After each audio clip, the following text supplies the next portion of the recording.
जल्दी करो यार, जगह नहीं है भाई।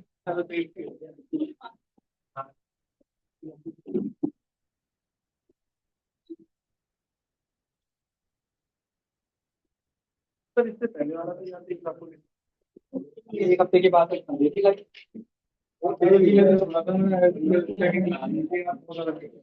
तो ये भी अभी एक हफ्ता रुको। अभी एक हफ्ता रुको। अभी एक हफ्ता रुको, उसके बाद पता चलेगा। चलिए।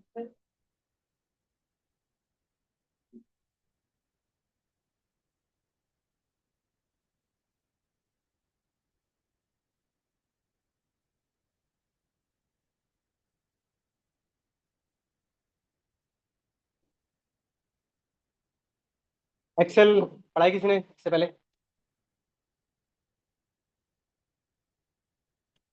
चलिए, देखिए। एक्सेल में थ्योरी कुछ नहीं है, प्रैक्टिकल है पूरा। सबके पास है एक्सेल वैसे? 2019 से पहले का कोई वर्जन नहीं चाहिए। आप 365 यूज करो, एक्टिवेटेड होना चाहिए। या 2019 का है तो वो अच्छा है, पर एक्टिवेटेड जो भी आपके पास है वो सारे एक्टिवेटेड होने चाहिए। मैं बताऊंगा, जिसके पास नहीं है, जिसके पास ना हो मुझसे इंस्टॉल करा लेना, मैं बता दूंगा। टेंशन मत। अभी अभी अभी देख लो बस।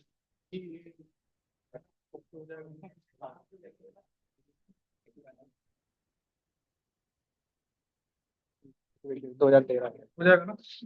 पर 2013 है भाई, कुछ ऑप्शंस मिलेंगे नहीं। चलिए, आप लोग बताइए, आप लोग एक्सेल पढ़ रहे हो तो क्या क्या रीजन की वजह से हम लोग एक्सेल पढ़ रहे हैं? क्या क्या हम कर सकते हैं डेटा एनालिटिक्स के रोल के लिए?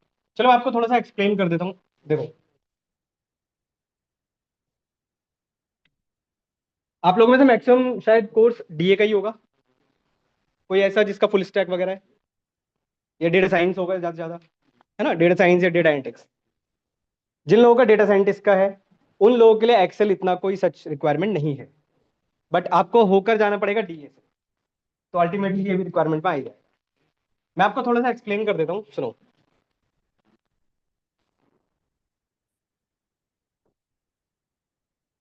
देखो, डीए करने के आपके पास दो रास्ते हैं। एक होता है टेक्निकल वे, और एक होता है नॉन टेक्निकल वे। टेक्निकल में आपके पास पांडास, नंपाई, मैटप्लॉटलिब,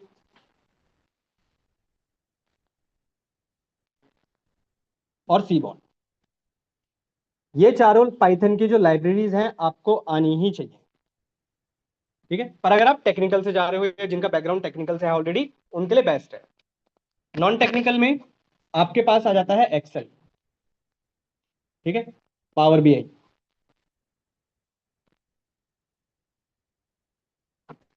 अच्छा, Excel, advance Excel, power BI, Tableau, VBA, या मैक्रोस।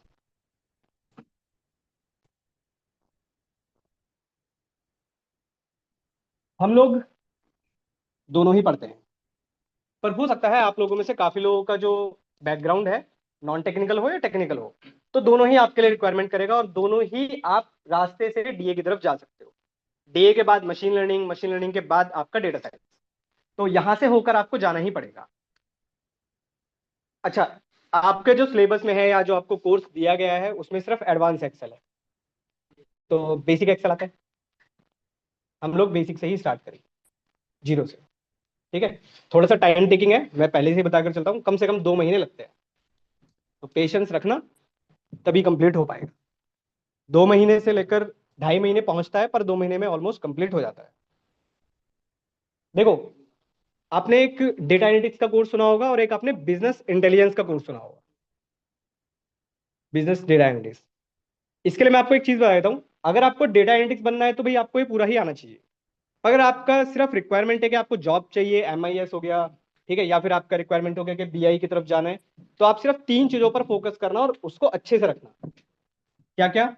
एक्सेल, पावर BI, ठीक है, और SQL। ये 3 चीज आप अपने अच्छे लेवल पे अगर कर लेते हो तो आप BI की तरफ भी जा सकते हो। इसमें आपको कोडिंग वगैरह की रिक्वायरमेंट नहीं पड़ने वाली। पर BI के जो इंटरव्यूज होते हैं उसमें सबसे ज्यादा क्वेश्चन आपके एक्सेल और पावर BI से होने वाले हैं। तो काफी लोगों का आई थिंक पावर BI हो चुका होगा। ठीक है। ये VBA और मैक्रोज, अच्छा, पावर BI और टैब्लियो, दोनों में से एक भी करोगे सफिशियंट है। दोनों करने की रिक्वायरमेंट नहीं है, बट हम पढ़ेंगे दोनों, ऐसा नहीं है नहीं पढ़ेंगे, पढ़ेंगे। बट अगर आपको पावर BI आता है तो टैब्लियो फिर इतना कोई रिक्वायरमेंट नहीं है। टैब्लियो ऑलमोस्ट सिमिलर है पावर BI की तरह, डैशबोर्ड वगैरह बनते हैं, बस थोड़ा सा अलग है। VBA और मैक्रोज सुना है किसी ने इसके बारे में? रिपीटेड टास्क के लिए बिल्कुल। जैसे आपके पास पाइथन के अंदर कोडिंग होती है, इसी तरह एक्सेल के अंदर भी कोडिंग होती है। वो जो कोडिंग वाला पार्ट है वो आपका यहीं पर आएगा, VBA के अंदर, मैक्रोज के अंदर, एक्सेल का ही पार्ट है। तो देखते हैं जब पहुंचेंगे, सबसे लास्ट पार्ट हमारा यही रहने वाला है। आजकल कंपनीज इतना रिक्वायरमेंट में नहीं मांगते इसको, तो आप स्किप कर सकते हो, पर पढ़ना है। जितना चाहिए उतना ही पढ़ेंगे, एक्स्ट्रा कुछ नहीं। अब बात करते हैं हम लोग थोड़ा सा एक्सेल की।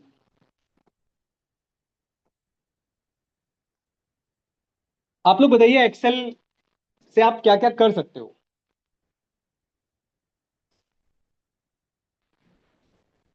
मैनिपुलेशन, चलो, मैनिपुलेशंस, और एनालिसिस, और डैशबोर्ड, चलो मैं लिख देता हूँ, डैशबोर्ड, और रिपोर्टिंग,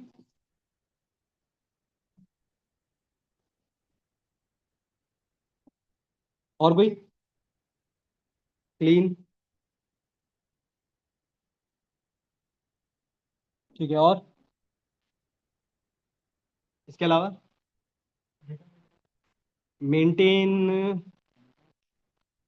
चलो मेंटेन, और वो एक टॉपिक है, वो एक टॉपिक है उसका। ये डेटा वैलिडेशन, ठीक है, कंडीशनल फॉर्मेटिंग, कस्टम फॉर्मेटिंग, ये सब एक्सेल के पार्ट्स है, मतलब इसके अंदर आते हैं जो हम पढ़ेंगे।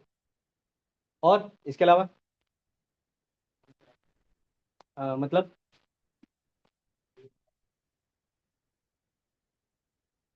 ठीक है चलो, और वो मेंटेनिंग में आ जाएगा आपका।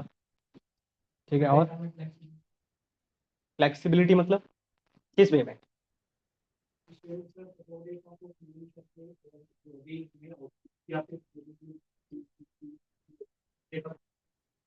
चलो ठीक है।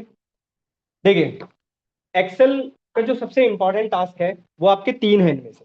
सबसे पहला मैनिपुलेशन, एनालिसिस, रिपोर्टिंग, और एक और ऐड कर देता हूं मैं, कैलकुलेशन।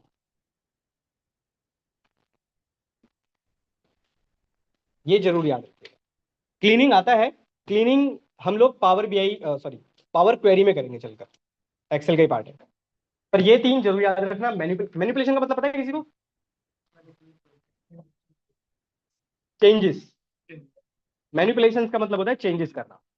ठीक है। एनालिसिस का मतलब आपके पास डेटा दिया हुआ है, कुछ एनालाइज करना। डैशबोर्ड, डैशबोर्ड मैं यहां पर नहीं ले रहा हूं, डैशबोर्ड हम लोग करेंगे पावर BI के अंदर, क्योंकि आजकल जितने भी डैशबोर्ड बनाए जा रहे हैं वो आपके पावर BI के अंदर ही बनाए जा रहे हैं। रिपोर्टिंग, रिपोर्टिंग का सबसे इंपॉर्टेंट टास्क यहां पर आ जाता है पाइवट टेबल।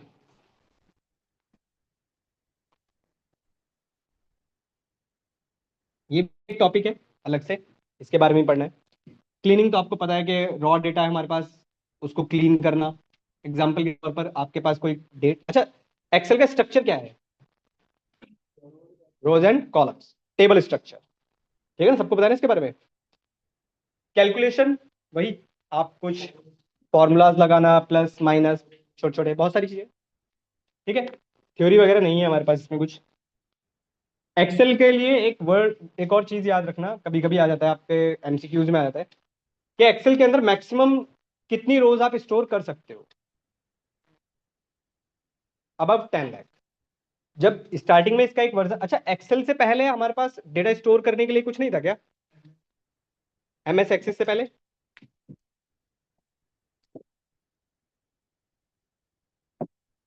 एमएस एक्सेस आया, ठीक है, उससे पहले हमारे पास था फाइल्स वगैरह, रजिस्टर्स वगैरह, उसमें स्टोर करते थे। उसके बाद एमएस एक्सेस आया, उसके भी कुछ लिमिटेशंस थे, और फिर हमारे पास आया एक्सेल। अच्छा एक्सेल के बाद क्या है? सीक्वल डेटाबेस, ठीक है। ध्यान रखिएगा, एक्सेल का सबसे बड़ा लिमिटेशन यही था कि इसमें आज भी हम एक लिमिटेड नंबर ऑफ रोज को स्टोर कर सकते हैं। आपने 10 लाख तो कहा, अगर आपने 10 लाख रोज फिल कर दी तो आपका सिस्टम हैंग हो जाएगा। सिस्टम से मतलब है आपका एक्सेल हैंग कर देगा। तो उसी से बचने के लिए हमारे पास आया था एसक्यूएल, जिसमें आप अनलिमिटेड डेटा स्टोर कर सकते हो। इसका स्ट्रक्चर भी टेबल फॉर्मेट ही होता है, कुछ ऐसा। आपने देखा होगा काफी लोगों ने,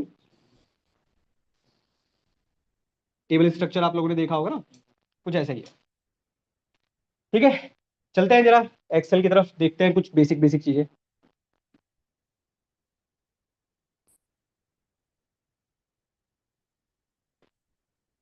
ध्यान रखिएगा, एक्सेल 2019 से पहले का कोई वर्जन मत यूज करिएगा, क्योंकि आधे से ज्यादा फंक्शनैलिटी आपके पास वर्क नहीं करेगी।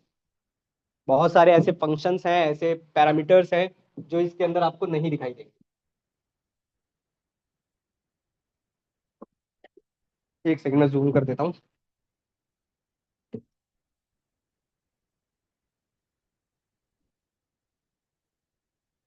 गर्मी मुझे ही लग रही है भाई।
चलिए कुछ बेसिक से स्टार्ट कर रहा हूँ, समझिएगा।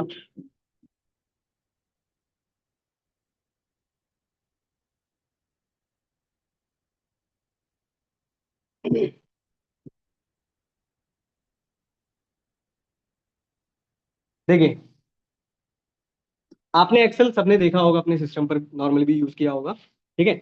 आपने देखा होगा ना, रो एंड कॉलम्स का स्ट्रक्चर होता है इसके अंदर, ठीक है। आप एक हाईलाइट सेल देख रहे हो, ठीक है।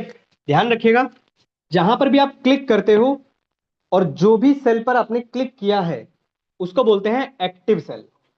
ये वर्ड्स याद रखिएगा। जैसे मैंने यहां पर क्लिक किया था तो इसको हम बोलते हैं एक्टिव सेल। और ये जो बॉक्सेस आप देख रहे हो ये क्या है, आपके सेल्स हैं। ये जितने भी सारे बॉक्सेस हैं इनको बोलते हैं सेल्स।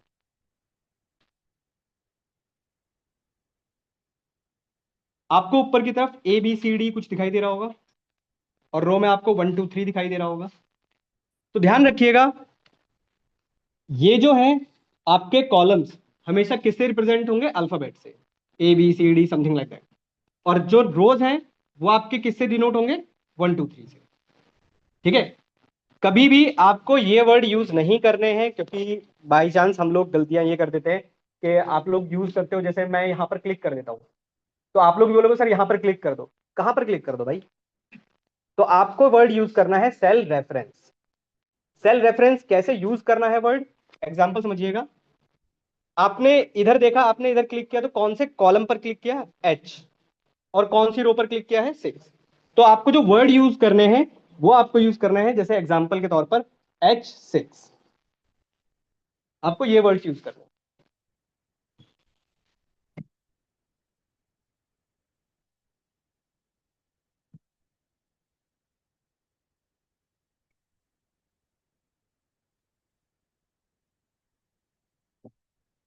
ठीक है, ध्यान रखिएगा, इसको बोलते हैं सेल रेफरेंस।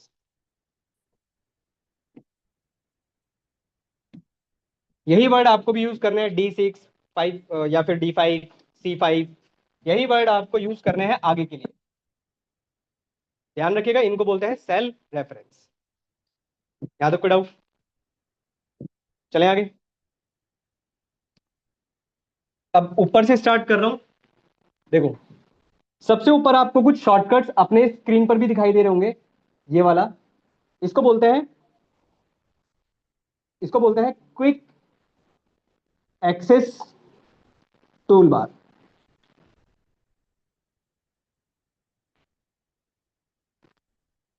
उसके बाद आपको होम, इंसर्ट, ड्रॉ दे रहे होंगे, ये वाले।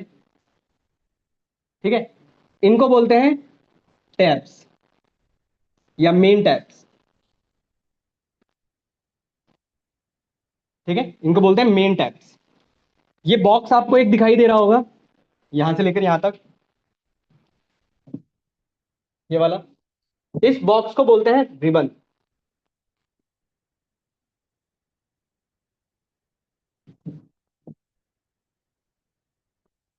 एक आपको ये वाला FX के आगे एक बॉक्स दिखाई दे रहा होगा, ये वाला बॉक्स, इसको बोलते हैं फॉर्मूला बार।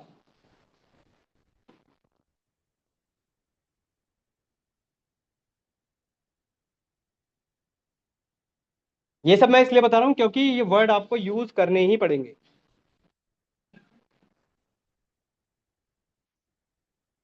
अच्छा, quick access tool bar, main tabs या रिबन, इन सबको आप कस्टमाइज कर सकते हो। जैसे एक छोटा सा आइडिया देता हूं आप लोगों को। आपके स्क्रीन पर एक डेवलपर नाम का मेरे पास दिखाई दे रहा है, आपके पास नहीं दिखाई दे रहा होगा। चेक करो, है? काफी लोगों के पास होगा और काफी लोगों के पास हो सकता है ना हो। तो हम इनको कस्टमाइज भी कर सकते हैं। कस्टमाइज कैसे करते हैं क्विक एक्सेस टूल बार को या फिर रिबन्स को, समझो। यहां तक कोई डाउट? अभी देखो, मैं कुछ नहीं करा रहा हूँ, फाइल भेजूंगा तब स्टार्ट करेंगे। अभी तो सिर्फ बेसिक बेसिक बोर हो जाओगे इन सबसे। आपको यहाँ पर एक फाइल्स का ऑप्शन दिखाई दे रहा होगा। अच्छा, पहले तो आप यही चेक कर लो कि आपका वर्जन एक्टिवेटेड है या नहीं है, डीएक्टिवेटेड है, या कौन सा वर्जन है आपके पास एक्सेल का। तो आप अगर फाइल्स पे क्लिक करोगे, फाइल्स पे क्लिक करने के बाद आपको यहाँ पर एक अकाउंट का ऑप्शन दिखाई देगा। इस अकाउंट पे जब आप क्लिक करोगे तो यहाँ पर आपको दिखाई देगा कुछ ऐसा। तो यहाँ पर आपके पास लिखा होगा प्रोडक्ट एक्टिवेटेड, और नीचे उसका वर्जन भी लिखा होगा कि कौन सा वर्जन आप एक्सेल का यूज कर रहे हो। 2019 से पहले का कोई भी वर्जन इंस्टॉल मत करना या यूज भी मत करना। आप या तो 365 यूज करो, ठीक है, या फिर आप एक्सेल का 2021 का वर्जन यूज करो, या 2019 का यूज करो। 365 अगर आप यूज कर रहे हो तो एक्टिवेटेड होना चाहिए। हाँ, है आपके पास? मिल जाएगा, मैं दूंगा, मैं दूंगा, हाँ मैं दूंगा। अगर आप लोगों के पास 365 एक्टिवेटेड ना हो, या आप ये वाला वर्जन यूज करना चाहते हो, कोई भी मेरे से ले लेना, मैं इंस्टॉल करवा दूंगा आप लोगों का। ठीक है, पर एक्टिवेटेड ही होना चाहिए भाई, क्योंकि आधे से ज्यादा फंक्शन आपके नहीं चलने वाले थे। अच्छा, इसी में आपको नीचे की तरफ एक ऑप्शन दिखाई दे रहा होगा। इस ऑप्शंस पे क्लिक करोगे तो आपके पास एक विंडो आएगी कुछ ऐसी। ठीक है, इसमें आपको दो ऑप्शंस दिखाई देंगे।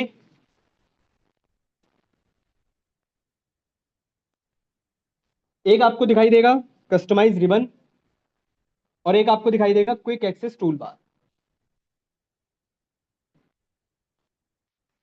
यहां से आप अपने रिबन्स को कस्टमाइज कर सकते हो। जैसे एक छोटा सा कस्टमाइज करके बताता हूं। आप अगर रिबन्स पे क्लिक करोगे तो यहां पर आपको एक डेवलपर टैब दिखाई देगा। अब वो चेक करो कि आपके पास वो चेक्ड है या अनचेक्ड है। अनचेक्ड है ना, तो अगर आप इसको चेक करोगे तो आपके पास भी ऊपर की तरफ एक डेवलपर ऑप्शन आ जाएगा। इसको करके रख लो क्योंकि आगे यूज होगा। ऑप्शन में अकाउंट के नीचे ऑप्शंस है, उस पर क्लिक करो। कस्टमाइज रिबन, कस्टमाइज रिबन में आपके पास मेन टैब्स के अंदर यहां पर एक डेवलपर ऑप्शन दिखाई देगा।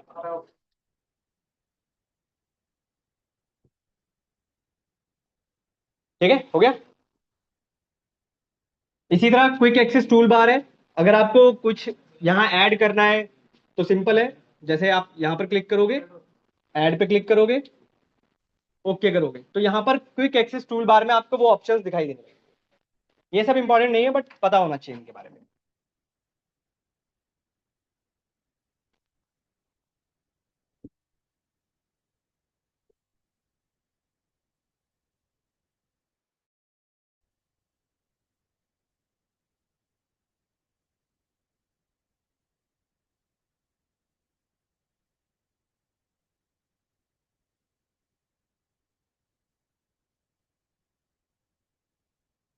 चलिए करें स्टार्ट। जी, क्या हो, एक्टिवेटेड नहीं है ना इसकी। एक्टिवेटेड होगा तो आपको कस्टमाइज रिबन और quick access tool bar enable दिखाई देंगे। अगर नहीं होगा तो डीएक्टिवेट दिखाई देंगे। ठीक है, कोई बात नहीं, मेरे से ले लेना। चलिए थोड़ा सा कुछ स्टार्ट करते हैं, समझते हैं। देखिए,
चलिए समझिए।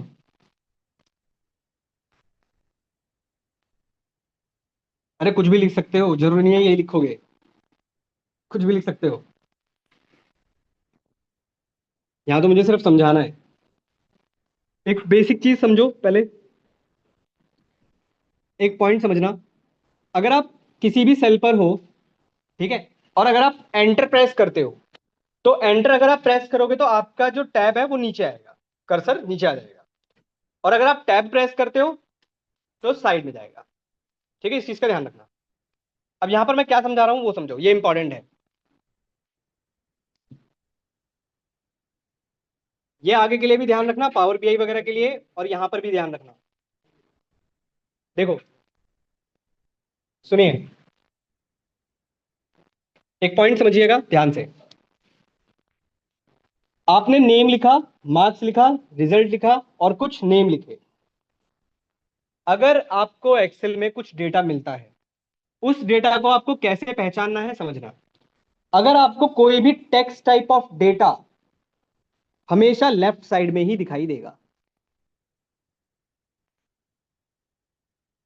अगर आपके पास एक बहुत बड़ा डेटा है और उस डेटा में अगर कुछ डेटा लिखा हुआ है और वो अगर लेफ्ट हैंड की तरफ है, तो आंख बंद करके बोल देना कि ये एक टेक्स्ट टाइप ऑफ डेटा है। ठीक है, ये कैसा एक डेटा है, टेक्स्ट टाइप। ये फिक्स है।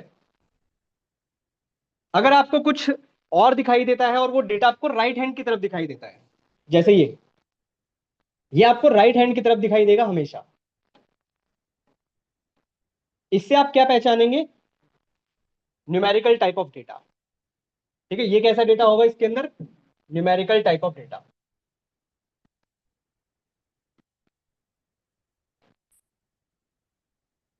और आपको सेंटर में अगर कुछ दिखाई देता है जैसे ये, तो ये कैसा डेटा है? बूलियन। Boolean type. ये पहचानने के लिए है, क्योंकि जब power BI, power query, power pivot ये सब आप पढ़ोगे, तो आपको ऑटोमेटिकली कुछ डेटा इधर दिखाई देगा, कुछ डेटा उधर दिखाई देगा, कुछ सेंटर में दिखाई देगा। किस चीज की क्लास? Business analytics. एक्सेल पढ़ने आया हो? बैठ जाओ, जहां जगह मिल जाए। पर टाइम यार 11:30 है। टेंशन मतलब ये सब भी गायब होंगे थोड़े दिन बाद। क्यों टेंशन ले रहे हो?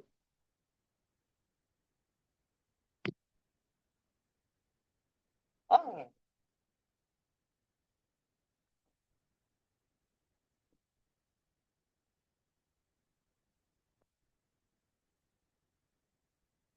चलो पहचान लोगे अब data? Left hand, right hand और सेंटर। ये आपको डेटा ऐसे ही दिखाई देगा, पहचानने के लिए है बस ये। यहां तक कोई डाउट? चले आगे। अब देखो, आपको सबसे ऊपर, जैसे मान लो मुझे इस पे कुछ नॉर्मल एक फॉर्मेटिंग वगैरह करनी है, वैसे आपको पता है इसके बारे में, यूज भी किया होगा आप लोगों ने। आपको एक यहाँ पर फॉन्ट नाम का टैब दिखाई दे रहा होगा, रिबन। ठीक है, ये फॉन्ट किस बारे में है? ये जो आपके पास डेटा लिखा हुआ है इसके बारे में, एग्जाम्पल के तौर पर। अच्छा, ये सब कराना है या छोड़ सकते हैं हम लोग?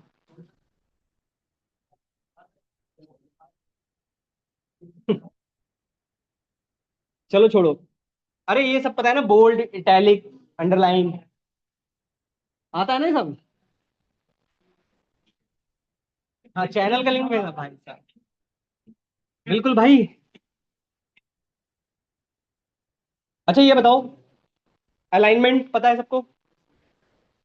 अलाइनमेंट में आपको ऊपर की तरफ ये तीन दिखाई दे रहे होंगे, और फिर एक नीचे की तरफ तीन दिखाई दे रहे होंगे। क्या डिफरेंस है दोनों में?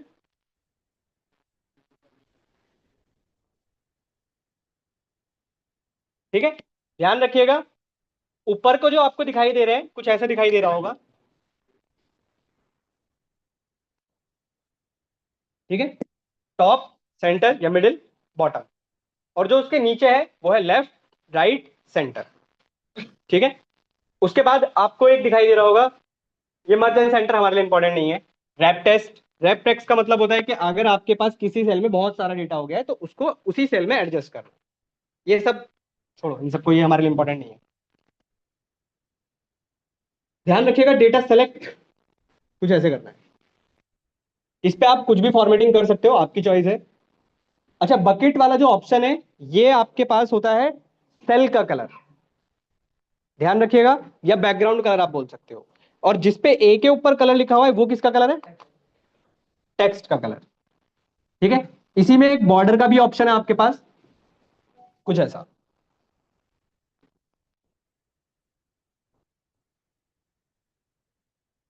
सेलेक्ट सिंपल यार, ऐसे सेलेक्ट कर।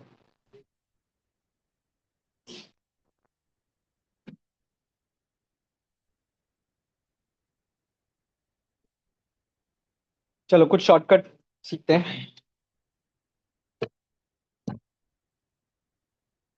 देखिए, कुछ बेसिक बेसिक चीजें और सीख लो। जैसे मेरे पास एक, यहां पर मैंने एक नंबर लिखा है 11, या कोई भी नंबर आप लिख सकते हो। आपने ये जो नंबर लिखा और इस सेल पर मैंने क्लिक किया, आपको इस सेल के बॉटम राइट कॉर्नर पर एक छोटा सा डार्क कलर में एक आइकन से दिखाई दे रहा होगा। आप जब इस पर होवर करेंगे तो आपको दिखाई देगा एक प्लस का साइन। ठीक है, अगर इस प्लस के साइन पर लेफ्ट क्लिक करके और नीचे की तरफ अगर आप ड्रैग करते हो, तो इसको आप बोलते हैं कॉपी। फिर से बोल रहा हूं, आपने वो जो प्लस का साइन आया है, उस प्लस के साइन पर लेफ्ट क्लिक करके सिर्फ ड्रैग किया, तो वो क्या होगा? कॉपी। हाँ, बोल सकते हो। चेंज कैसे होता है बोले, अगर आपको इंक्रीमेंट करना है, मतलब 11 12 13 14 कुछ चाहिए, तो जैसे मैंने यहां पर लिखा 11, और जब आप फिर से अपना कर्सर इस के ऊपर लेकर आएंगे, तब आपको प्रेस करना है कंट्रोल।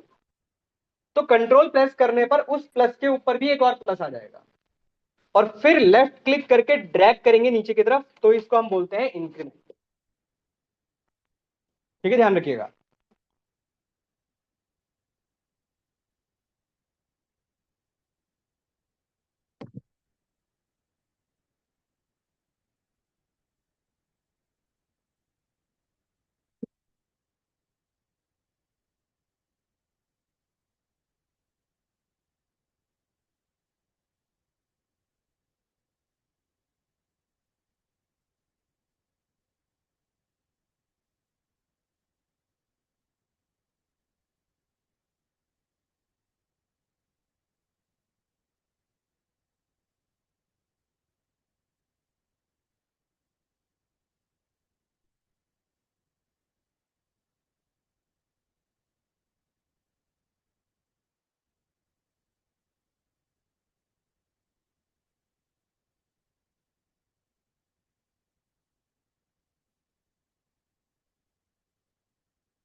चलिए सुनिए, ये तीन चीजें याद रखना। एक होता है वर्कबुक और एक होता है वर्कशीट। कोई बताएगा डिफरेंस?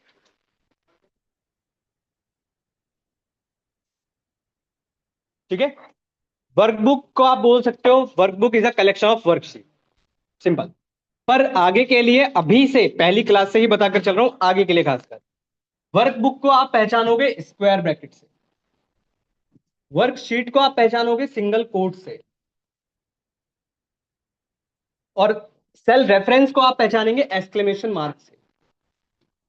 ये आगे के लिए ध्यान रखना क्योंकि आएगा ही। तो अभी से मैंने बताकर चल रहा हूं, वर्कबुक को आप पहचानेंगे स्क्वायर ब्रैकेट से, वर्कशीट को आप पहचानेंगे सिंगल कोट से,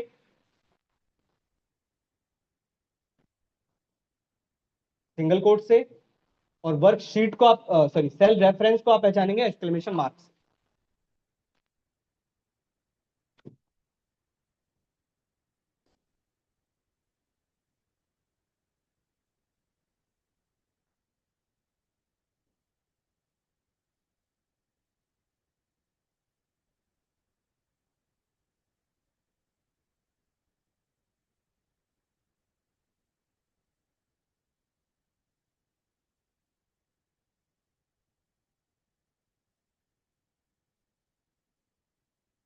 हो गया?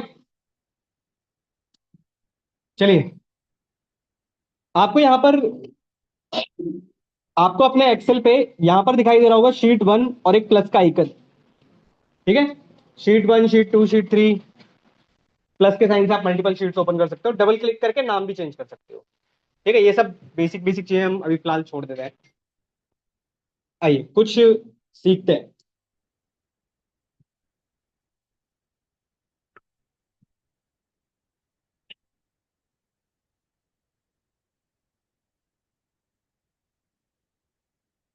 चलिए, एक्सेल में जो सबसे पहला टॉपिक हमारे स्टार्ट होते हैं, वो स्टार्ट होते हैं फॉर्मेटिंग से।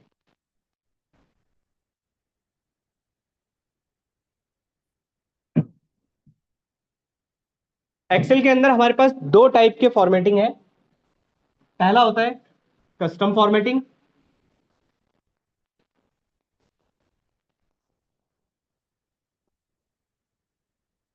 और दूसरा होता है कंडीशनल फॉर्मेटिंग।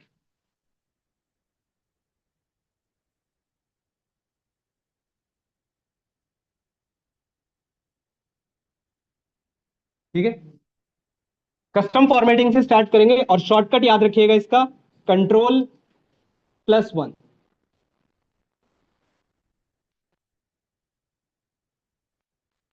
शॉर्टकट याद रखिएगा, कंट्रोल 1।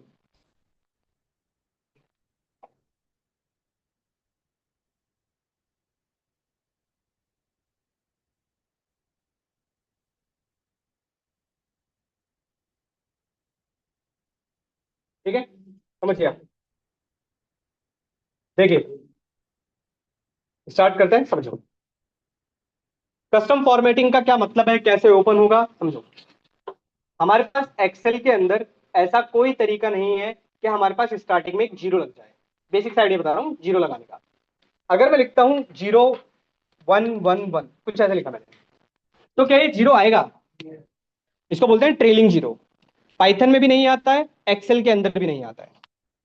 ठीक है, कुछ ऐसा हम क्या करेंगे, टेक्स्ट करके आ जाएगा, बिल्कुल आ जाएगा। करते हैं, उससे भी करते हैं, एक तरीका भी सीखते हैं। समझिए अब मुझे करना क्या है। जैसे अगर मेरे पास कोई नंबर है, मैं इसको इंक्रीमेंट कर लेता हूं थोड़ा सा।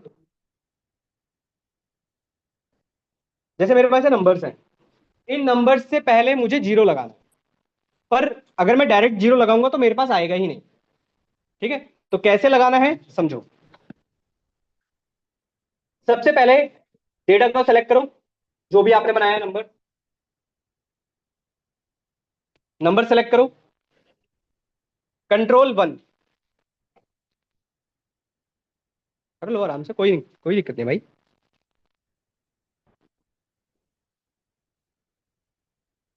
कंट्रोल 1, एक विंडो आई कुछ ऐसी।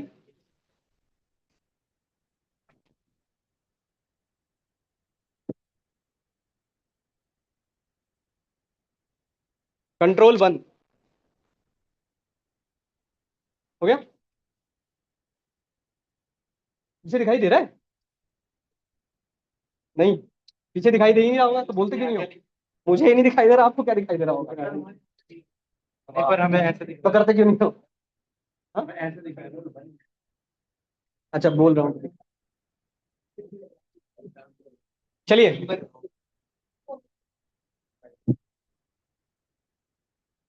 सुनिए।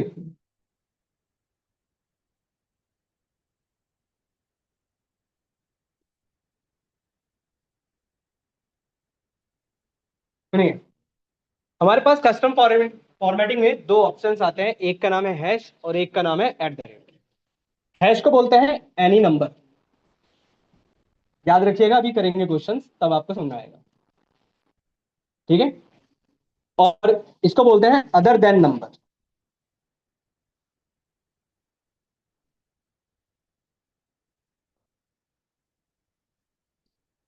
ठीक है, ध्यान रखिएगा। हैश का मतलब होता है एनी नंबर, और एट द रेट का मतलब होता है अदर देन नंबर। हटाऊं?